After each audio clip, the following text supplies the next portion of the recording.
Thank you for standing by. Welcome to the OTC Markets Group Fourth Quarter and Full Year 2025 Earnings Conference Call and Webcast. At this time, all participants are in a listen-only mode. After the speaker's presentation, there will be a question-and-answer session. To ask a question during the session, you'll need to press star 11 on your telephone. You will then hear an automated message advising your hand is raised. To withdraw your question, please press star 11 again. Please be advised that today's conference is being recorded. I'd now like to hand the conference over to your speaker today, Dan Zinn, General Counsel and Chief of Staff. Please go ahead. Thank you, Operator. Good morning, and welcome to the OTC Markets Group Fourth Quarter and Year-End 2025 Earnings Conference Call. With me today are Cromwell Coulson, our President and Chief Executive Officer, and Antonia Georgieva, our Chief Financial Officer. Today's call will be accompanied by a slide presentation. Our earnings press release and the presentation are each available on our website. Certain statements during this call and in our presentation may relate to future events or expectations, and as such, may constitute forward-looking statements. Actual results may differ materially from these forward-looking statements. Information concerning risks and uncertainties that may impact our actual results is contained in the Risk Factors section of our 2025 annual report, which is also available on our website. For more information, please refer to the Safe Harbor statement on slide 3 of the earnings presentation. With that, I would like to turn the call over to Cromwell Coulson. Thank you, Dan. Good morning, everyone, and thank you for joining us. I will begin by reviewing our year-end 2025 results at a high level, and will then turn to our priorities for 2026.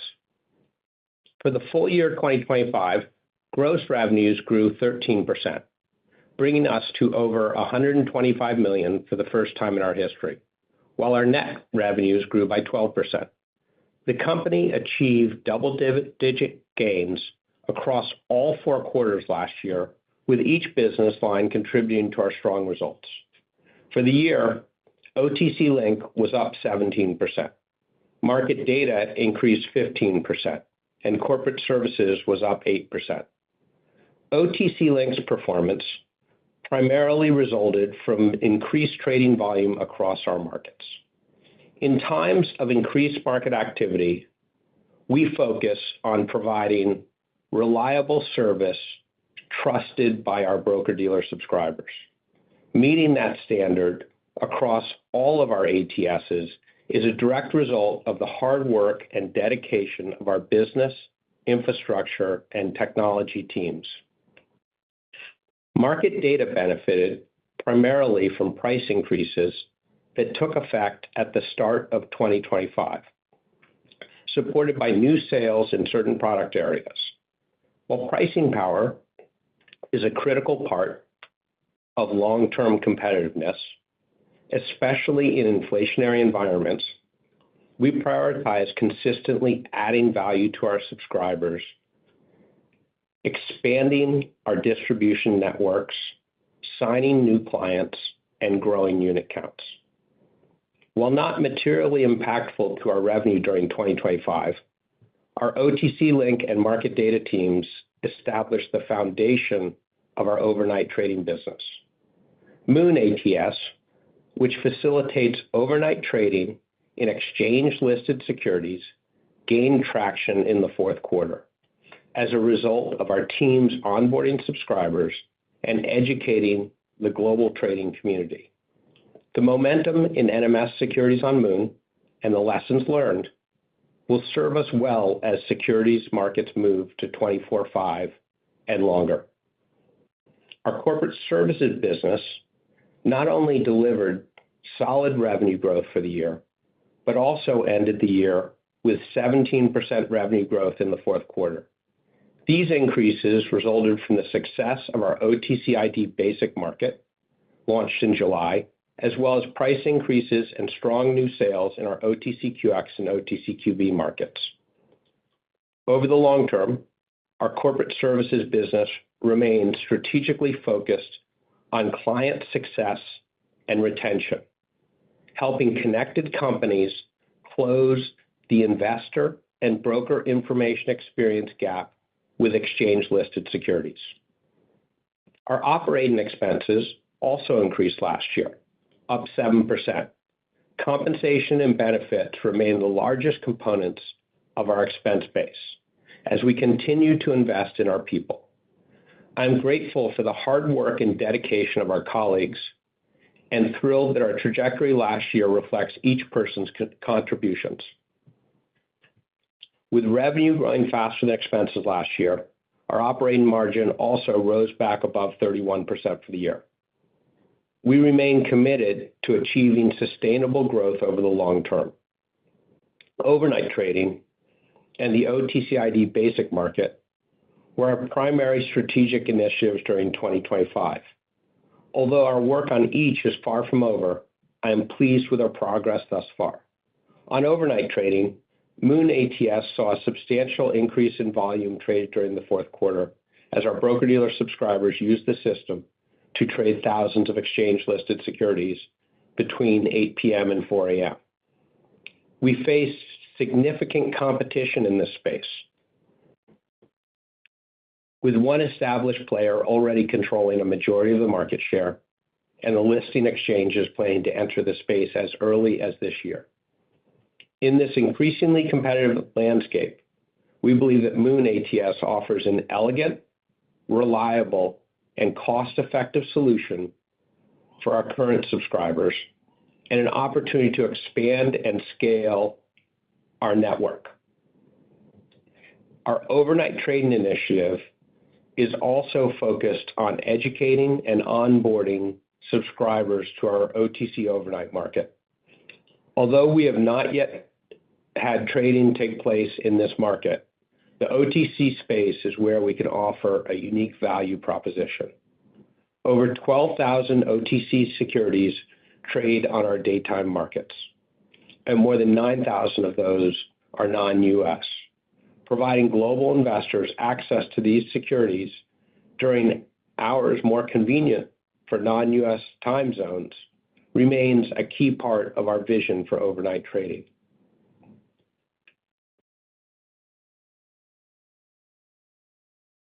Our second priority initiative last year was the OTCID basic market.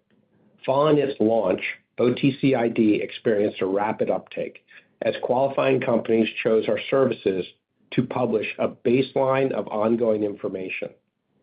It is well aligned with our strategy of connecting more companies to their U.S. trading market to improve market quality one security at a time. OTCID enhances our offerings for corporate clients, filling a gap below the premium OTCQX and OTCQB markets.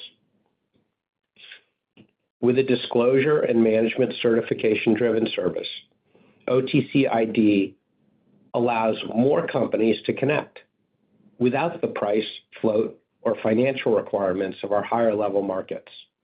It is a simple entry point for companies to start to stream information, gain a foothold of liquidity, or test the waters. We have designed our premium markets to provide the functionality for connected companies to supply data that will improve the quality of the market for their securities. In comparison with Pink Limited securities, our objective is to clearly flag risks. Investor-focused companies need to be actively connected to the market, consistently updating investors with management teams willing to certify compliance with regulations. Otherwise, gaps in communication can lead to information asymmetries, disruptive corporate actions, and discounted valuations that diminish their market quality. The connected companies on our OTCQX, OTCQB, and OTCID markets represented approximately 25% of all securities traded on our platforms at the end of 2025 and contributed roughly 31% of the dollar volume traded on our markets during the fourth quarter. A primary focus is to increase the percentage of connected companies and related dollar volume on our markets. When we empower public companies to connect through our corporate services, actively publish ongoing information, and demonstrate global governance standards, our markets become better informed and more efficient. These are the core activities that improve the quality of each company's individual trading market, open up more investor accounts, and expand overall investor interest. As we move these metrics higher, we will improve overall market quality and further separate companies on our premium markets from the imperfections and inefficiencies of securities orphaned on our Pink Limited market. Preparing for the introduction of tokenized and digital asset securities into our markets is another strategic priority for 2026. As the SEC and Congress continue their work to provide regulatory clarity in these areas, it is vital that we prepare to support our FINRA member broker-dealer, market data customers, and other market participants as they innovate around these new technologies. We also continue to advocate for modernizing digital asset regulation without undermining market integrity. We believe a technology-neutral approach rooted in existing regulatory principles will foster responsible growth, prevent regulatory arbitrage, and reinforce confidence in U.S. market structure. Our regulatory priorities extend further, with a particular focus on capital formation, state blue sky laws, and disclosure-based initiatives that will improve the often overlooked market functionality that provides the backbone of our capital markets. Being public should not be painful, and we need to both lower the burdens on public companies and increase the benefits. We have achieved 50 state blue sky compliance for our own shares, so we will use that knowledge to efficiently map the path to national compliance for our corporate clients. International companies on our markets and the dollar volume traded in these companies has trended higher in recent years. This is due to a number of factors, including our premium markets for issuers, improved broker-dealer trading functionality across our ATSs, increased access to our market data, and targeted outreach by our corporate services team. Continuing to grow our international presence remains a key objective for 2026. We are focused on educating non-U.S. companies about how best to use our market structure, data and disclosure tools to connect with more investors and build their brands in the U.S. I look forward to updating you on our progress with each of our 2026 core initiatives throughout the year. We have a long history of paying regular quarterly dividends and a special dividend at the end of the year. It is a conservative strategy that gives us operational flexibility and financial resilience.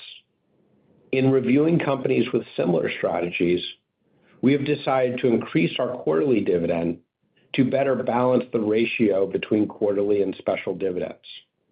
We will also look to opportunistically resume buying back shares in the public market. As such, I'm pleased to announce that on March 2nd, our board of directors declared a quarterly dividend of 30 cents per share, payable later this month. This dividend reflects our ongoing commitment to providing superior shareholder returns. With that, I will turn the call over to Antonia. Thank you, Cromwell, and thank you everyone for joining us today. I would like to start by thanking our entire OTC Markets team for driving our business to record revenue and for the successful execution of our key projects for 2025. I will now review our results for the fourth quarter and year ended December 31st, 2025. Any references made to prior period comparatives refer to the fourth quarter or the year ended December 31st, 2024. A review of our fourth quarter results is included on page 7. We generated $32.7 million in gross revenues, up 15% as compared to the prior year period. Revenues less transaction-based expenses were also up 15%. OTC Link's gross revenues increased 7%, driven by a 12% increase in transaction-based revenues from OTC Link ECN and OTC Link NQB, with Moon ATS contributing, as we benefited from a higher number of shares traded on those platforms. As an offset, transaction-based expenses also increased 12%. Additionally, OTC Link saw a 6% increase in usage-based revenues, including OTC Link ATS messages due to a higher number of messages and the quote access payment service due to the increased volume of trading activity. Trading volumes remain highly unpredictable and could decline in the future. OTC Link finished the fourth quarter with 117 subscribers on OTC Link ECN and 77 subscribers on OTC Link ATS, compared to 114 and 82 respectively at the end of the prior year. OTC Link had 145 unique subscribers to our ATSs at the end of 2025, up 4 from the end of 2024.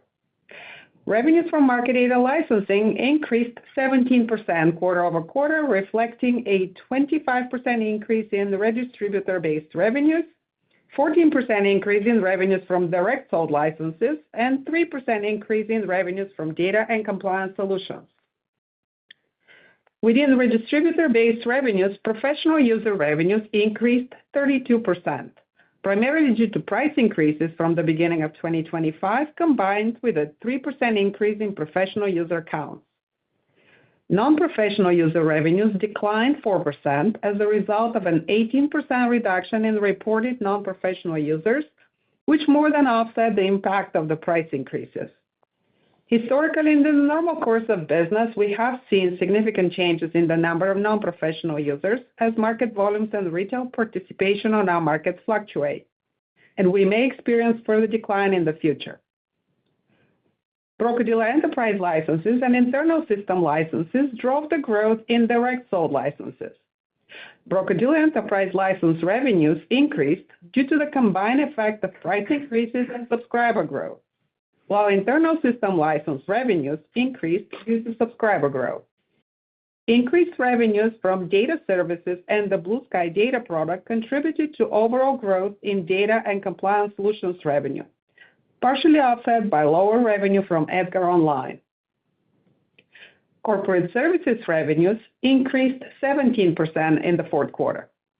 The impact of annual incremental pricing adjustments effective January 1st, 2025, and improved sales, combined with a steady average number of OTCQX companies, resulted in an 8% increase in OTCQX revenues. OTCQB revenues increased 11% due to the same factors, combined with a higher number of companies on the OTCQB market. In the fourth quarter, we added 41 OTCQX companies compared to 22 in the prior year quarter, and finished the period with 574 OTCQX companies, up 1%. On OTCQB, we added 71 new companies in the fourth quarter compared to 61 in the prior year period, and finished the quarter with 1,106 OTCQB companies, up 5%. The launch of OTCID on July 1st, 2025, resulted in a substantial number of Pink companies upgrading to OTCID and receiving access to DNS as a result. In addition, select Pink Limited companies also choose to subscribe to DNS. The resulting increase in DNS subscribers, combined with price increases from the beginning of the year, drove a 55% increase in related revenues compared to the prior year period. As of December 31st, 2025, 1,052 companies traded on the OTCID basic market, up from 1,035 companies at launch on July 1st, 2025. Overall, we had a combined 1,508 OTCID companies and Pink Limited subscribers to DNS and other products at the end of the fourth quarter, representing a 13% increase from 1,338 companies at the end of the prior year period. Month-to-month variability in our corporate services subscribers is driven by new sales, offset by non-renewals, corporate events, and compliance downgrades. Turning to page 8 for our full year results. In 2025, we generated gross revenues of $125.3 million, up 13%. OTC Link revenues increased 17%, driven by the same factors as previously mentioned. Transaction-based expenses increased 39%. Market data licensing revenues increased 15%, also driven by the same factors as previously discussed, with non-professional user revenue increasing 1% for the full year due to price increases offsetting the decline in non-professional user counts. Corporate services revenues increased 8%, with 4% and 6% increase in revenues from our OTCQX and OTCQB markets, as well as 29% increase in revenue from the OTCID market and the DNS product, driving the overall increase. During 2025, we added 137 new companies to OTCQX compared to 83 in the prior year, and 293 new companies to OTCQB compared to 190 in the prior year. The retention rate for the annual OTCQX subscription period that began on January 1st, 2025, was 96% compared to 93% for the prior year. The net increase of 7 in OTCQX companies reflects the 137 new sales, partially offset by 130 OTCQX removals. For the annual OTCQX subscription period beginning January 1st, 2026, we achieved a 95% retention rate. Turning now to expenses on page 9. On a quarter-over-quarter basis, operating expenses increased by 6%. The primary drivers were a 6% increase in compensation and benefits, and a 9% increase in each of IT infrastructure information services costs and professional and consulting fees. Compensation and benefits comprised 61% of our total operating expenses during the fourth quarter, unchanged from the prior year period. In the fourth quarter, income from operations increased 32%, while net income and diluted earnings per share each increased 28%. Operating profit margin expanded to 36.3% compared to 31.6% in the prior year quarter. On a year-over-year basis, on page 10, operating expenses were up 7%, driven by similar factors. Compensation and benefits comprised 63% of our total expense base in 2025, compared to 64% in the prior year. Turning to page 11. For the full year, income from operations increased 19% and net income increased 14%. Operating margin expanded to 31.5% compared to 29.9% in the prior year. Our diluted earnings per share increased commensurately to $2.58 per share, compared to $2.26 per share. In addition to certain GAAP and other measures, management utilizes adjusted EBITDA, a non-GAAP measure which excludes non-cash stock-based compensation expenses. Our adjusted EBITDA was $47.6 million for the full year 2025, and our adjusted diluted earnings were $3.94 per share, each up 15% compared to the prior year. Cash flows from operating activities for 2025 amounted to $48.6 million, and free cash flows were $48.4 million, compared to $32.9 million and $31.6 million in the prior year, respectively. Turning to page 12. During 2025, we returned a total of $32.6 million to investors in the form of dividends and through our stock buyback program, a 10% increase from the prior year, primarily related to an increase in the special dividend. We remain focused on growing our business and delivering long-term value to our stockholders.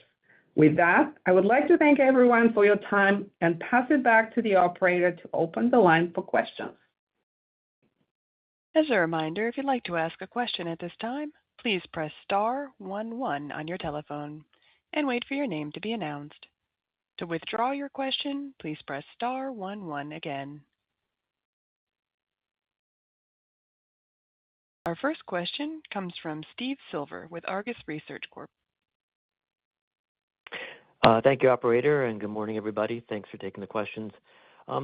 Cromwell, you had mentioned that you're looking to build on the momentum in corporate services in 2026, and there were a lot of new companies added to OTCQX and QB, but a lot of that was offset by companies leaving as well.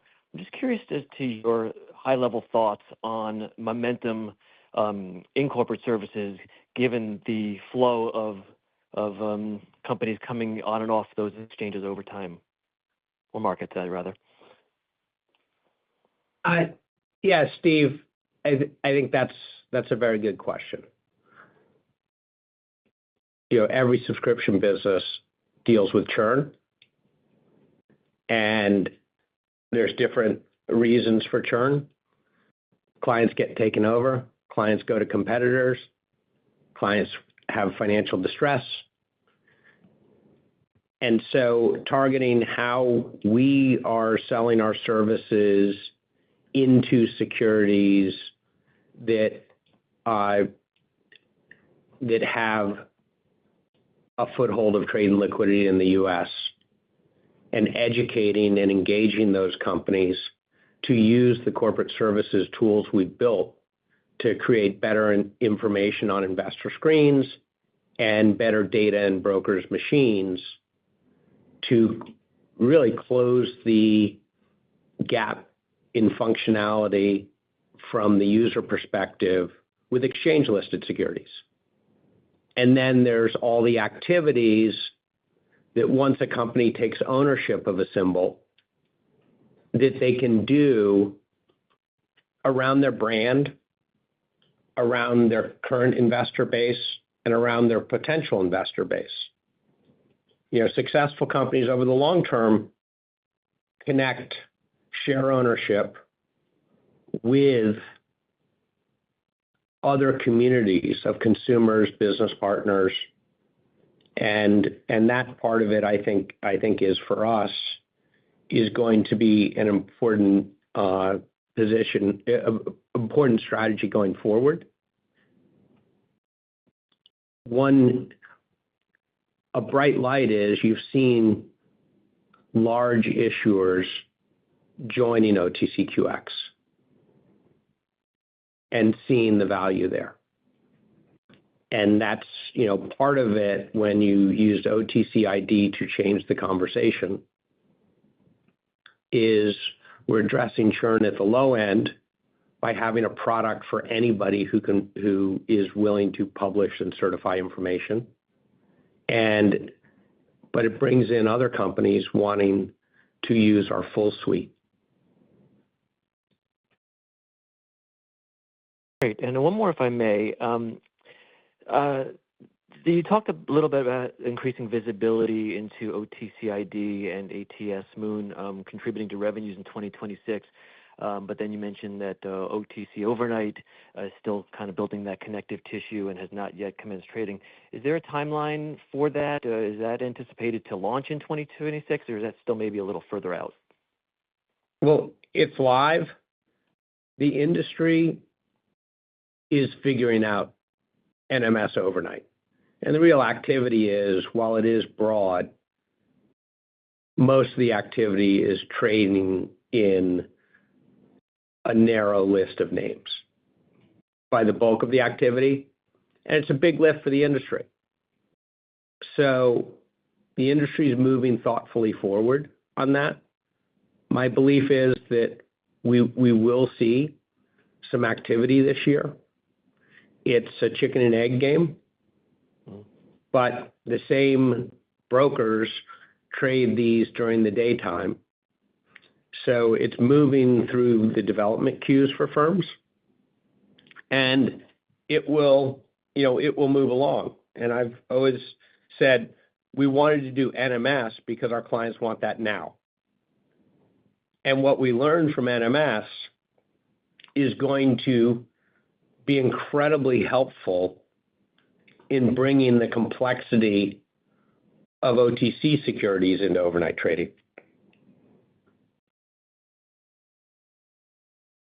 Great. Thank you so much for the color, and best of luck throughout the year. Our next question comes from Brendan McCarthy with Sidoti. Great. Good morning. Congratulations on a strong quarter and strong year. Just wanted to circle back to the corporate services segment and a follow-up question there on OTCQB, which looks like it had really strong growth in total dollar volume, also very strong growth in dollar volume per security. Is there any noticeable trend going on there? Fannie Mae and Freddie Mac, Bill Ackman's tweets. Got it. That makes sense. I wanted to pivot to OTC Link.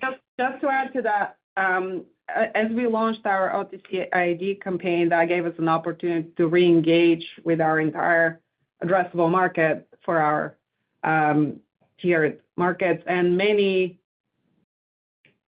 of our potential subscribers considered the full lineup of offerings, and many ended up opting for higher tiers such as QB as they were being approached to evaluate or consider OTCID. So we saw some of that upselling contribute to the number of companies and the volume as well.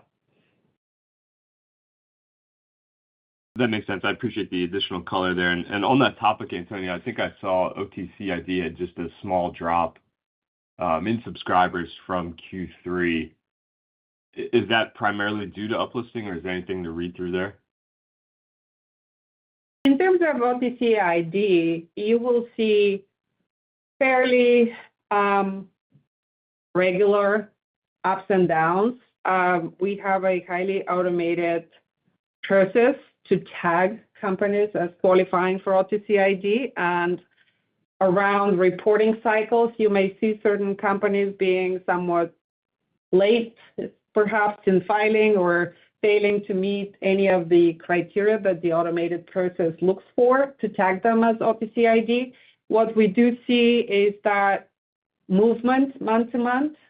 So I wouldn't necessarily read too much into it. We will continue to monitor the trends in ID subscribers over time, but it's too early to say what that trend really looks like. And the month-to-month variability has to do with just regular filing cycles and other events that occur at our companies. Understood. And wanted to ask a question on OTC Link. Can you talk about your pricing strategy there? I think I read in the annual report that you're considering potentially competing on price going forward. Maybe you can talk about your pricing strategy and how that plays into your competitive position. Our pricing strategy is a Costco type strategy, which is subscription-based with quality products on the shelf, and when you buy volume, you get great value.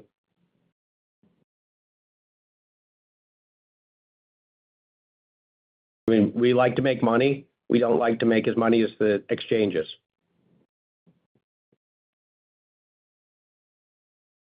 Thanks, Cromwell. Last question for me. Just wanted to ask about tokenization.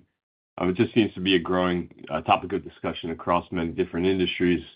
We saw ICE announce plans for the New York Stock Exchange to develop a platform for on-chain tokenized securities.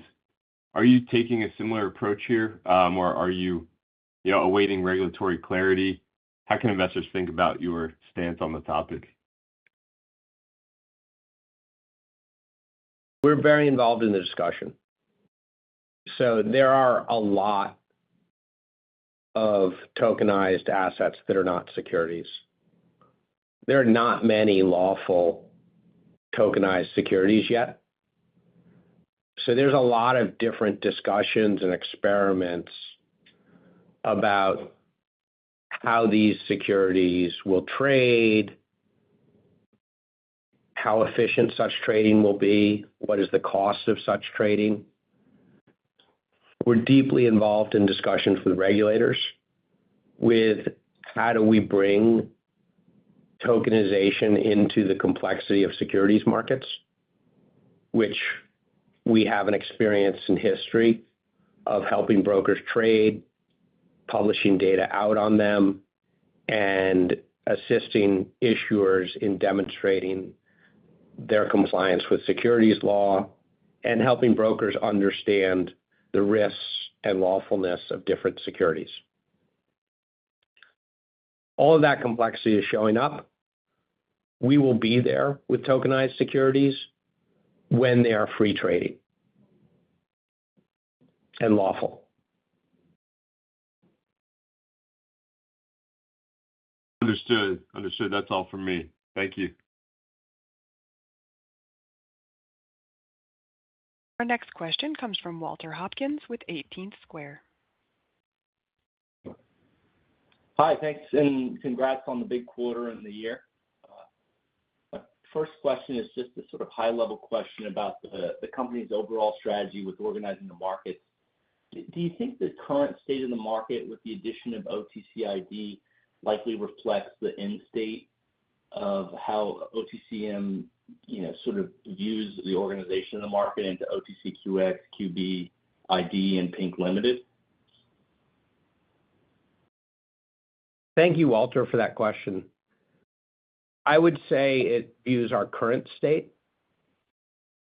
Bringing out OTCID lets us improve the standards for the higher markets. I would view that standards are always going to be a work in progress. But if you think about the, 4, and if you add the expert market, 5 buckets that we place securities in, they're pretty well formed from our perspective. They will be tuned over time. We'll both add and remove standards as we learn, with the ultimate goal of incentivizing issuers to maximize the amount of information, governance, and compliance that actually improves market quality and their investor experience and the broker experience. Now, OTCID was launched in the middle of last year. It's very new. It seems old to us. However, our user bases are just learning to understand it. So this is a long-tail build-out. And we have work to do around building the positive momentum of our premium markets, but we also have work to do of educating investors about the reasons for risks and discounts in the Pink Limited market and the responsibility lying with the managements of those companies, that they've chosen proactively not to do the base level things that a fiduciary for shareholders and a company that wants to be compliant with rules and regulations in all jurisdictions where they operate or they have investors. That's really important. And as we build that out, that understanding across all the different constituencies, the tiered market structure will become more powerful. And, the future is on screens and in machines. That's where our markets are built for. But the information doesn't come directly from us. we need others to buy in. And when they buy in, it becomes more powerful.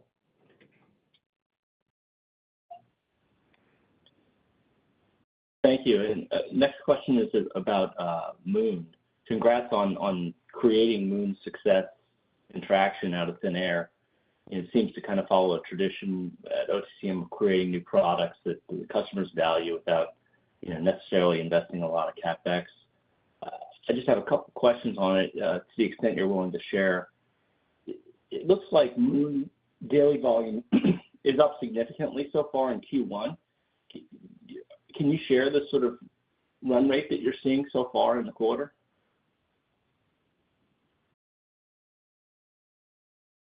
We'll start putting out more information about Moon volumes in the near term. At that point, you'll be able to see more specific statistics. Okay, thank you. Walter, the view of platforms is it really takes 5 years to turn it into a profitable franchise when you're doing the electronic platform business. And so you're doing these steps to gain traction, and then you're building out on it. And it is, we've got a great team, but it is a grinding and elbow grease and one-on-one conversations to really build it out and understand how we can provide unique value to our broker-dealer clients on a competitive basis. Understood. I saw that a competitor suggested that, once you get to break even, that they thought they would see 90% incremental margins above break even. And I guess just two questions on that. Is it, given the existing broker-dealer network and the sort of upfront investment that came through IT expense, is OTCM already at break even on the overnight trading side because of the upfront? They have a different understanding of transactional businesses than I do. So I wish I had that magic, but we're not so special. We have to work harder. Okay. And I saw that they also said that they expected, about half of the revenue to come from transaction volume and the other half to come from market data licensing. Does that seem kind of realistic split? Seem like a realistic split for OTCM? They have a different view of competitive dynamics in the market data business than I do. Okay, understood. And then the last question is just kind of a technical one. I noticed that the OBBA drove the GAAP taxes up a good bit, but drove down the near-term cash tax payments. So maybe this one's for Antonia. Do you mind describing? I will actually ask our. Oh.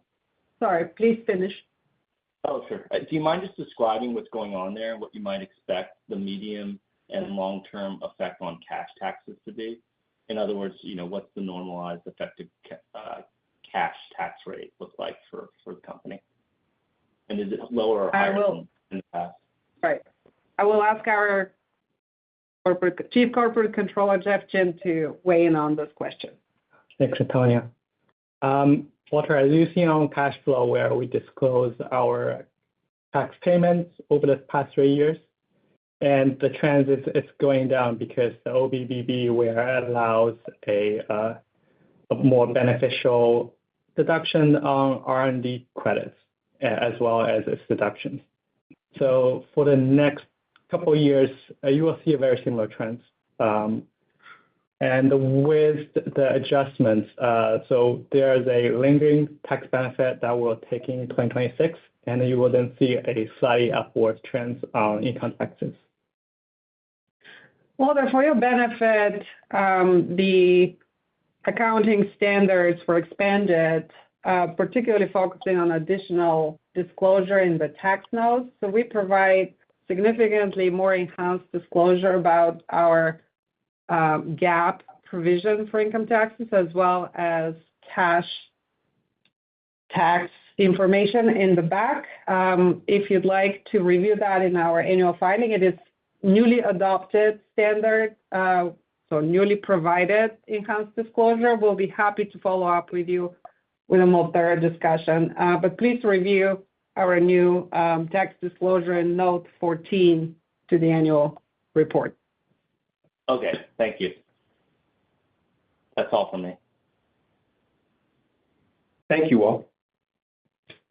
Our next question comes from Jonathan Isaac with Quilt Investment Management. Hi, thanks for taking my question. Congrats on the quarter. Can you hear me okay? Yes. Great.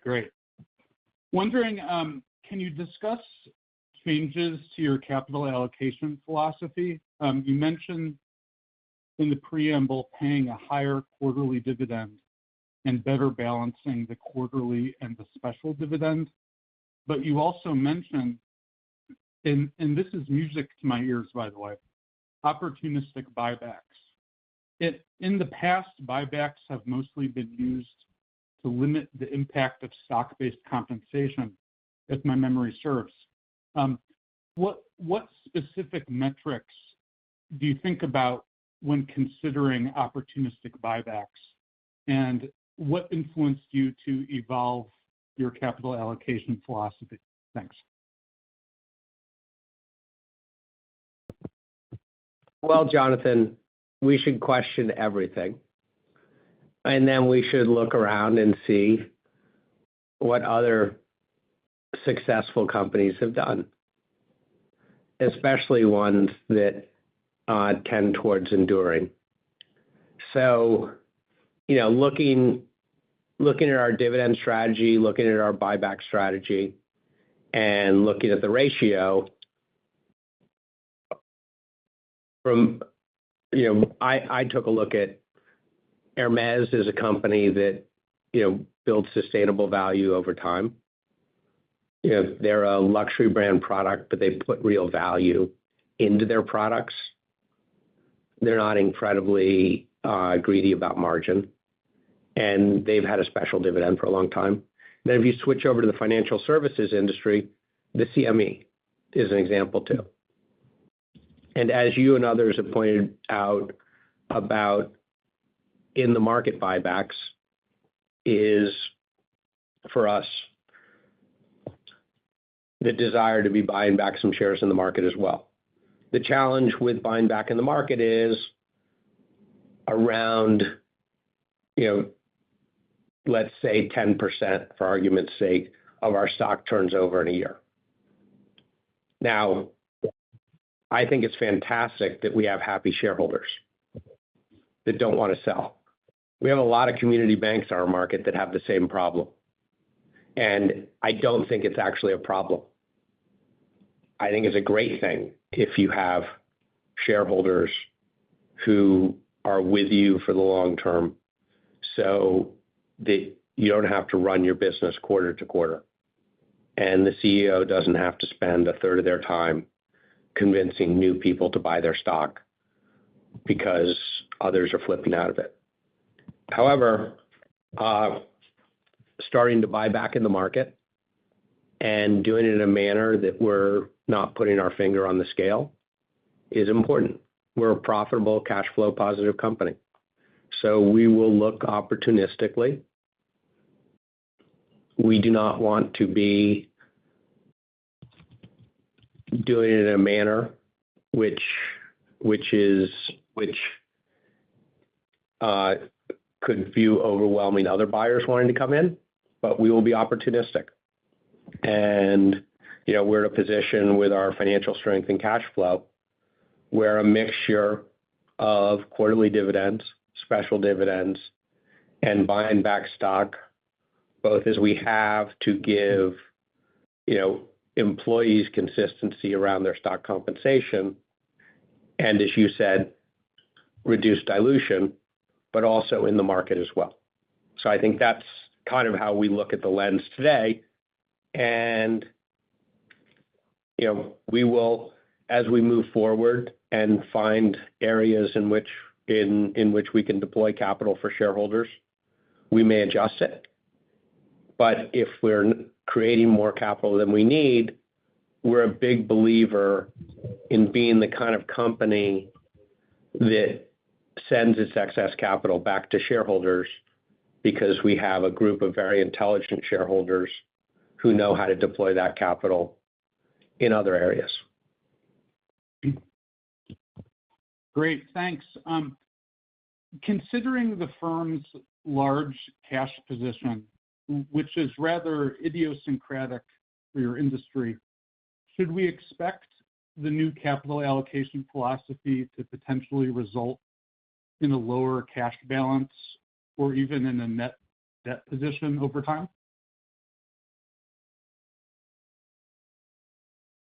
Jonathan, one clarification on the cash position. There is a clear and well-defined seasonality in our cash position. If you look over the years, with the fourth quarter and year-end cash position tending to be the largest, considering that we have an annual renewal cycle for our OTCQX subscription that starts in the fourth quarter of the year prior to the new cycle of QX subscriptions. So we tend to have significant more collections and cash inflow in the fourth quarter, followed usually by a meaningful reduction in the same cash balance by the end of the first quarter in connection with year-end expenses related to incentive compensation and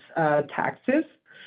So it is more appropriate, in our view, to look at the cash balance as an average over the year, or to trace its general evolution quarter to quarter, rather than focus exclusively on one particular quarter that happens to be our high point. And Jonathan, there's a course they teach using spreadsheets at Harvard Business School called Everything Looks Better with Leverage.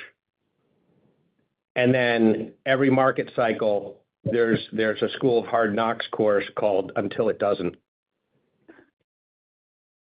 Like, we run our books conservatively. Now, if we were to acquire something and we would look at debt, but just leveraging up our balance sheet because it makes the numbers look better isn't really what I have any interest in. The company where I've got the majority of my personal wealth and many of my friends, family, and colleagues here have significant amounts of. It could look better in the short term. Now, if there was a durable cash flow asset that we could buy, that can change. And the companies that you're comparing us to are larger. They have a history in the capital markets. For the most part, they're in the S&P 500, so they have an incredibly low cost of equity capital, and they have a low cost of debt. So, I think that is not something that is in our strategic outlook in any time in the near future.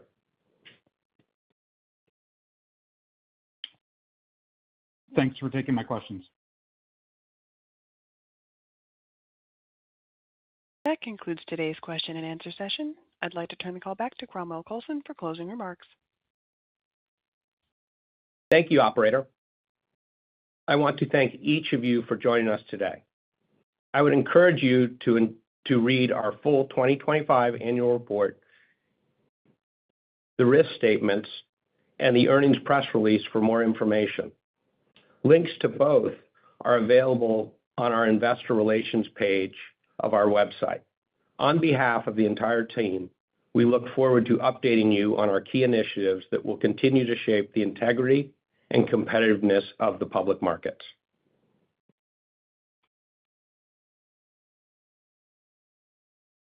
This concludes today's conference call. Thank you for participating. You may now disconnect.